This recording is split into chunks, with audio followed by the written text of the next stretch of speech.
In a previous video, I mentioned briefly that I had conceptualized the modern-day Amish, a community that shuns new technology and swears by the old technology as a staple of its community. In this video, I will outline exactly what I meant by that.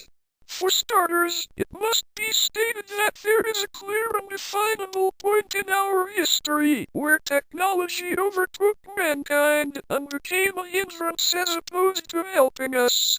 That time frame is somewhere between 2007 and 2011.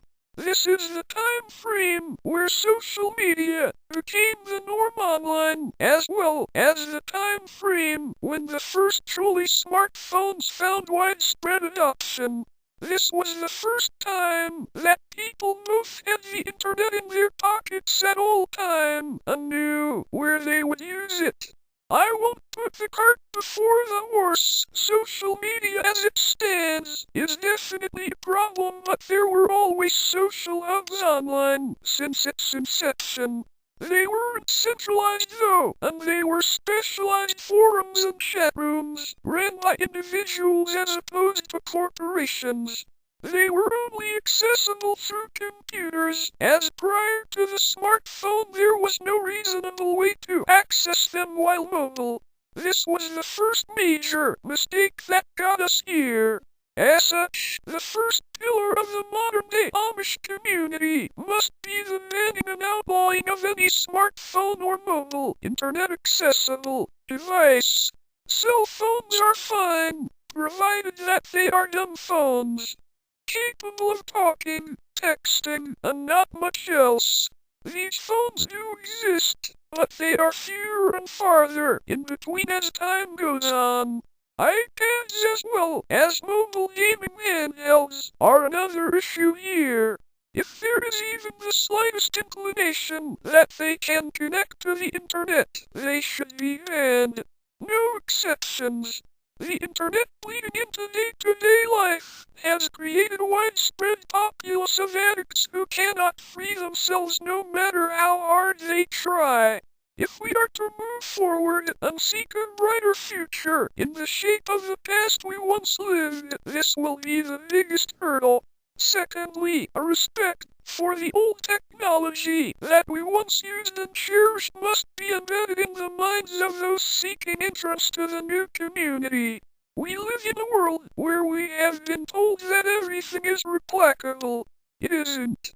There are no new manufacturers of cathode ray tube televisions. There are several video game consoles that will be out of production forever, and if there are any factories still producing VHS tapes, they are few and far in between and located exclusively in China. In other words, if we are to create a physical community of people who only wish to use technology from 2 decades ago, we have to take care of what we have and learn to maintain and repair what we keep. The communal hoarding of older technology should also be encouraged.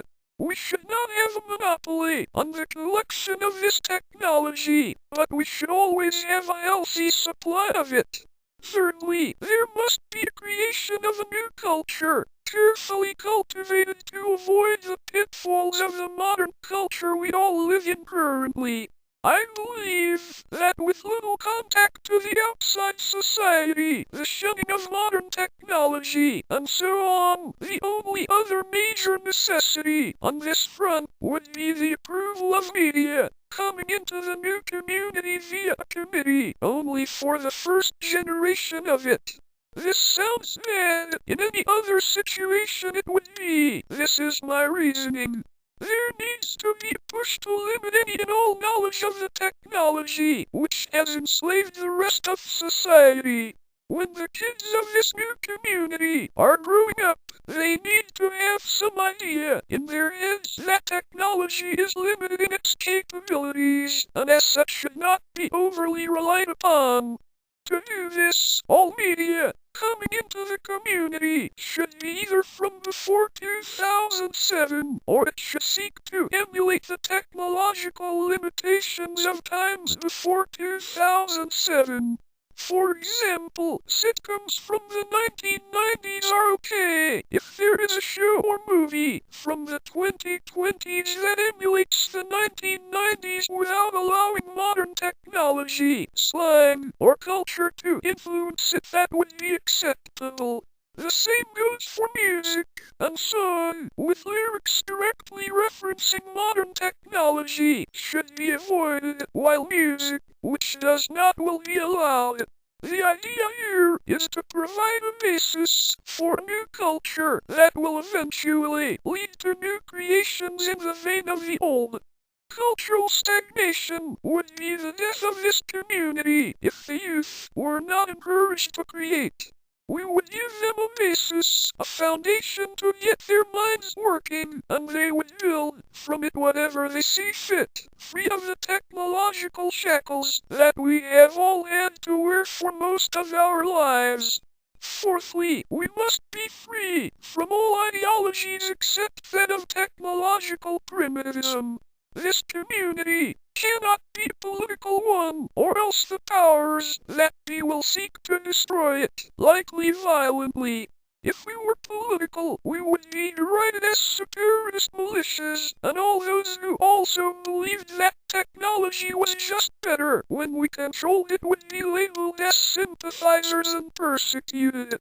We must not be a religious movement, lest we be labeled as a cult and destroyed by either the government, opposing radicals, or worse, investigative journalists.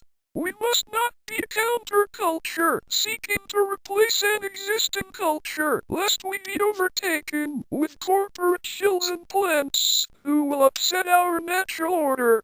We must simply be people seeking an escape from a sinking ship. They are allowed to have their mechanical chains. We will tear the chains off of ourselves and trade them in for a brighter future, for ourselves and for our children. In summary, this hypothetical modern-day Amish society must be vigilant, but it must be effective at what it does. I have a few more videos planned going over this idea, but I feel I have rambled about the hypothetical core tenets of this community enough. You get the basic idea, and I am open to debate or suggestions. I will be revisiting this topic at some point.